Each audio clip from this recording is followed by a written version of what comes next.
What I want you to understand is that you are exactly who you think you are. Yes, you heard that very much so correctly. You are who you think you are. And you know why? That's because every single thought that you have, every single thinking mentality that you have becomes your reality, is your reality. And you know why? It's because the conscious mind constructs itself. It builds upon the thoughts that we have each and every day, each and every second, each and every moment. It builds upon those things. So if I am consistently and constantly believing I am one thing, that is what I therefore become. That is the art of manifestation. I am the man festering in the thoughts that I am having, manifesting. So if I'm constantly having a certain belief about myself, that is who I am. If I believe that I am smart, if I believe that I am confident, if I believe that I am whatever the case may be, I will embody that. My internal universe, my internal consciousness will have no choice but to reflect that on the outside. And you know what? Sometimes we don't know how we're going to be that consciousness. We don't know how we're going to be that stability. We don't know how we're going to be that passion. We don't know how we're going to be that peace. But all we have to do first is have the thought that we are it already. We have to have the thought first, because before anything can become into creation, it has to be a thought. It has to be something that is mental, because you see, we live inside of a mental universe. We live inside of a mental construct of something else. Before this entire universe, this entire realm, world, whatever you want to call it, was constructed in a physical sense, it had to be something that was thought. It had to be something that was thought of first. So if we understand that we are small microcosms of the same source, and we are just generating the same energy, and that and that when I have thoughts, I am changing the internal state of being in which my mind is constructed. And you all understand that you can be a mental transmutator, meaning you can change your thoughts in your mind. You can change your elements. And therefore, when I change my internal state, I change my external state. You see, you are who you think you are. So I'm going to need you to start using your thoughts more in awareness. I'm going to need you to use your thoughts more carefully, because you see, what you think is what you are, and is what you become, is what you believe. And it's not only that, is what you start to feel, because then that feeling is what attracts the thing into the physical, because it becomes the energy which attracts it towards you. The thought is the first process. The thought is what puts the thing into creation. But then the feeling is the thing that attracts it to you and has it show up on the physical. So if you're someone who's thinking that you're insecure, you're going to start feeling insecure. And what is the sense of insecurity going to do? It's going to attract people that are going to make you feel insecure. It's going to have you show up in ways physically that are going to be showing as insecure. So if you think you are a thing, that thing then shows up on the physical, because that is what you become. You see, the thoughts are the building blocks, the foundation to the building that is you. So you have to use your thoughts more carefully. You are who you think you are. So who do you think you are? Who do you think? Who do you have a conscious, repetitive thought process of thinking that you are? Do you think that you're successful? Do you think that you are abundant? Do you think that you are loving? What thoughts are you having on a daily basis about yourself? It matters.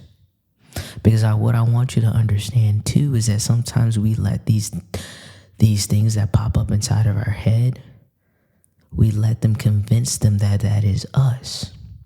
But that's not you. Sometimes you have to understand that when you have mental cluster thoughts, clustered thoughts inside of your brain, and it seems like it's you. You seem erratic. You seem all over the place. But I want you to know is that that's what the human has created for itself.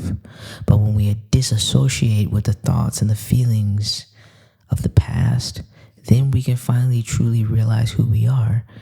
You know who you are. You're the one that can create whatever thoughts that you want to create. You're the one that can control the internal state inside of you. You're the one who can tell yourself. You are the being, the consciousness, the awareness who can tell yourself who you are. It's not the rest of the world that you're trying to convince or tell who you are. It's yourself that you need to know, know that this is who I am.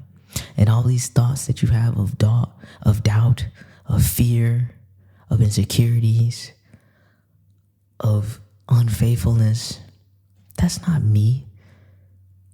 Yourself has to be the first one that has to learn that I'm disassociating and detaching from what you think is me. Because what I thought was me for so long isn't even actually me. Because guess what? Who I think I am is who I am. I am that I am. I know that I am the consciousness, I am the awareness, and I am the being behind all the mental clutter. Because when I consciously choose to think certain thoughts, then I know I am in the essence of being. But when thoughts come up and they're not spiritually downloaded, not spiritually guided messages, and they're just random thoughts that pop up around me, I know that was a part of something that happened from the past that my human created and to fester inside of me, some energies that need to be transmuted inside of me. You are who you think you are because your reality is based upon your conscious mind. The conscious mind uses thoughts that dwell inside you to manifest your entire being. So you get to choose, as a human being, you get to actively choose. As a being, you get to actively choose inside the human the thoughts that you have. What a powerful and a beautiful thing. You get to decide on a daily basis how I want to feel. You get to decide, like, I am calm. These thoughts that you have, but not only do you have to just think these thoughts, you have to embody these thoughts. That's what feelings are. Feelings are the embodiment of the thoughts, the embodiment of the manifestation. The manifestation is the thought. The way you attract something into your life is by having the thought first, and the thought becomes the being. What manifesting is the act of being, the act of creating the thing that you desire. So if the thing that you desire about yourself is to be more confident, to be more peaceful, to be less stressed, your thoughts don't need to be on the things that you don't want to be. Your thoughts need to be on the things that you are, that you know that you are, that you need to claim, not becoming the things that you are, the things that you're being. That's the art of the manifestation, because the manifestation is already here, because it can be here, because it can be a thought. And that's why I always tell people everything that you desire is already yours. All you have to do is tap into it. And what do you have to tap into? You have to tap into the thoughts of the thing. All you have to do is tap into the thoughts of the thing. And when you tap into the thoughts, you claim it as yours, you embody it, and you feel it. And therefore, it has no choice to show up on the physical, because I've already thought it, I've already created it. It's already in gestation. It's already in the womb space of creation. It is coming together with the feminine and the masculine energy, and it's ready to reveal itself on the physical level. But I just have to have faith even when it's not showing up. So don't be hard on yourself in the process of you growing as an individual, you shedding the layers of the past personalities that you've had, and you becoming in oneness with the consciousness, oneness with the all. Just know that sometimes you're going to have old traits show up. Sometimes you're still going to get anxious. Sometimes you're still going to get sad. Sometimes you're still going to get angry. In the process of shedding, this is not going to be perfect. That's why they say healing isn't linear, because you're not linear. You're expansive. Nothing is ever going in a straight line. It's expanding outward. That's what this universe is doing, expanding outward. That's what your brain does. That's what your mind does. When it has thoughts, it expands outward. But we also need to be in a state of transmutation where we have to transmute old and different patterns. But they might find themselves revealing themselves back onto the surface, and that's okay. It's about us reconnecting with the true consciousness and continuing to disconnect from the trace that we've had. But you have to, 111 on the time left on my camera, you have to be able to stay focused in the consciousness when you have those thoughts that are not your thoughts, but are a part of your internal universe because they were created at one point in your lifespan of your consciousness when it was activated throughout your childhood, because you created them at some point. You created that fear, either whether the environment had you create that or you just created it internally for yourself as a sense of protection or whatever the case may have been. When those thoughts come up, you have to not see them as yourself. They're not a part of your reality. Do not claim them as you. Do not feel bad when you have those thoughts. When you have that bodily response, you need to stay in the oneness and the goodness of the thoughts and the things that you know that you are. Even if you aren't actively fully showing up in the full embodiment and envelopment of that thing, you have to continue to keep your mind on the eyes on the prize, right? You have to keep your mind and your thoughts on that. The most important thing is keeping your thoughts on the thing that you desire about yourself, the characteristics in which you want to change.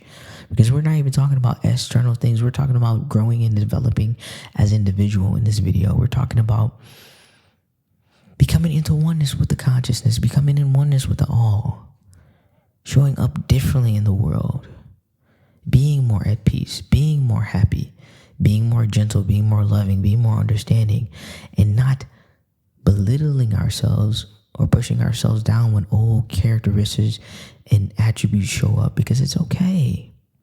Like I said, healing isn't linear. Healing isn't linear. You know what healing is? All healing is, you're coming back to self. You're coming back to self. You're coming back to self. And what is self? Self is oneness. And how do we get closer and closer to oneness? We embody the oneness. We stay focused. You know how they always say in many religions, you stay focused on God. And the focus on God is you. If we're focusing on God, that means you're focusing on you. When you're focused on self, you're in oneness with God. You're in oneness with consciousness. You're in oneness with the divine, the Most High. You're in oneness with that when you're focused on you and not the egotistical yous versions of selves, the multiplicities of selves, of doors that you've opened and allowed inside. Because you see, inside of our mind, inside of our consciousness, there's different worlds that live there. There's different realms that are possible inside of our minds, but it's for us to open and close the doors for who's able to have access to that part of ourselves. Because the true oneness understands that we can exist in multiple different realms, but it has the ability to tap into all of the realms at the same time and understand that it is all of those, but it is just one with the consciousness, if that makes sense. You have access to different versions of yourself because you've created them as a human being. Because you came here to experience this life in an individualized form. But once you understand that you are above all of those individualized forms, and yes, they all do exist, but once you understand that you are above those and a part of those, you just don't categorize yourself as one. I always love to ask the question of, who are you anyway? If you strip away your name, if you strip away all these titles, you're not just a mother, you're not just a father, you're not just a sister, you're not just a brother, you're not just black, you're not just white.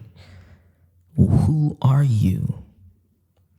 Because when we understand on a deep esoteric level, internal level, that it's so much deeper than that.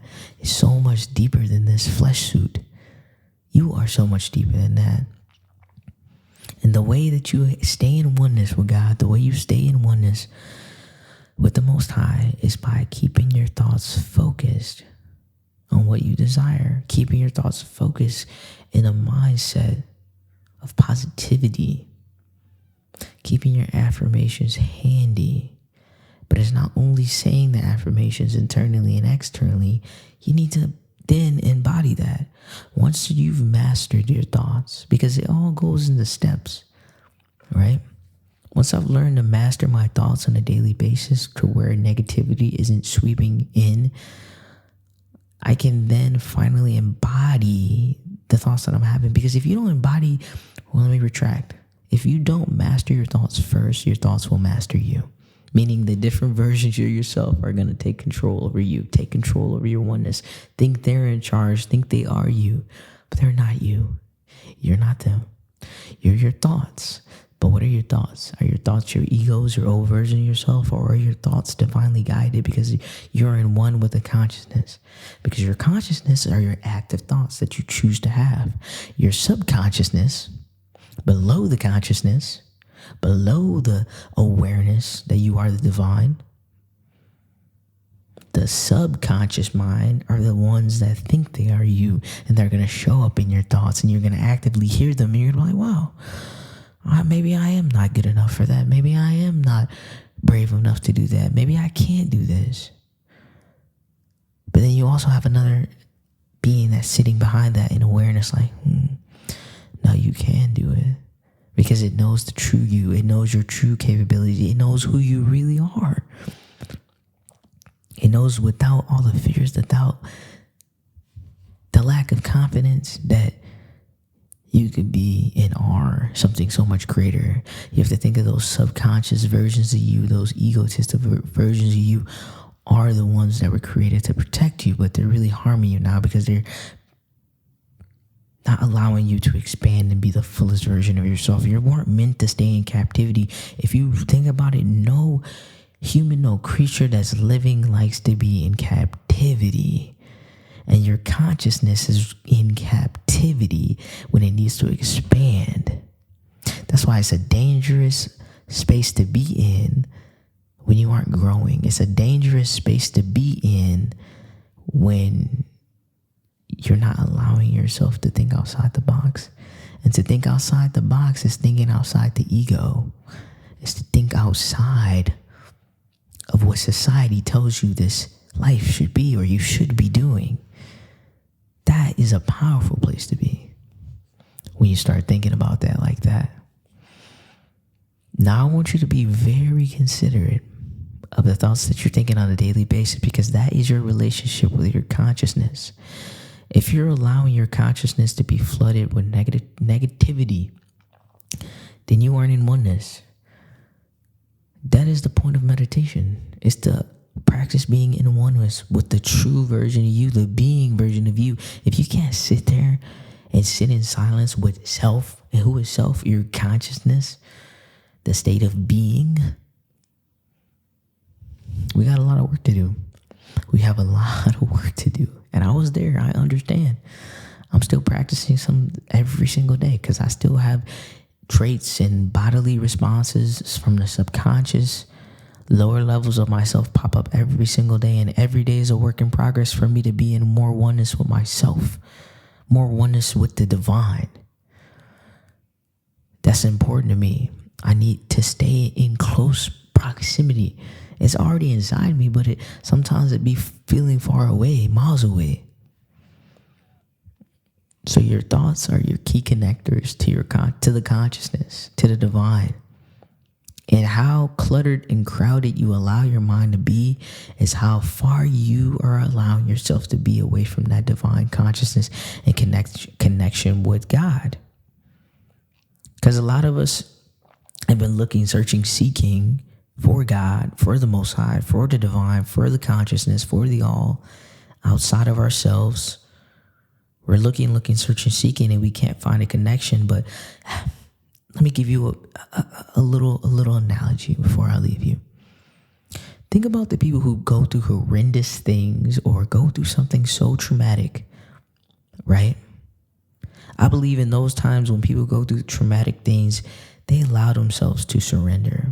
When they've finally given up, they've been searching their entire lives and they keep going through the same things, and they finally go through something that really breaks them down. You know what it does? it finally allows them to surrender in a way that they've never surrendered before. And what happens when you surrender? You release thoughts, you release feelings. You kind of give up. Your egos give up. But maybe it was time for them to surrender anyway. That is what you need to do. You need to surrender. But anyway, so when they surrender, what happens? They finally get to see themselves. And that's when people have that close inter-experience with the divine, with the God, with consciousness. Because their egos have finally subsided and the noise has quieted just enough to reach a true connection with self, to reach a true connection with the consciousness, to hear when there's nothing to hear anyway, to feel when there's nothing to feel anyway. They finally reached a point in which they know that God has been there that entire time. Wow, that's such a beautiful thing. So right now is a time that you need to surrender. You need to surrender your thoughts, surrender your mind. Don't wait for something traumatic to happen for you to be able to surrender. Surrender your thoughts. Be mindful of your thoughts. Purposefully interject positivity into your day daily. Purposely interject positive ways of thinking, because the way you think becomes who you are, and who you are becomes what you feel, and what you feel is what you attract. So you must think very diligently and very carefully every single day with purpose. So that's going to be it for the message of life, y'all. I love y'all. I appreciate y'all. And I'll see y'all guys next time. Ashe and amen.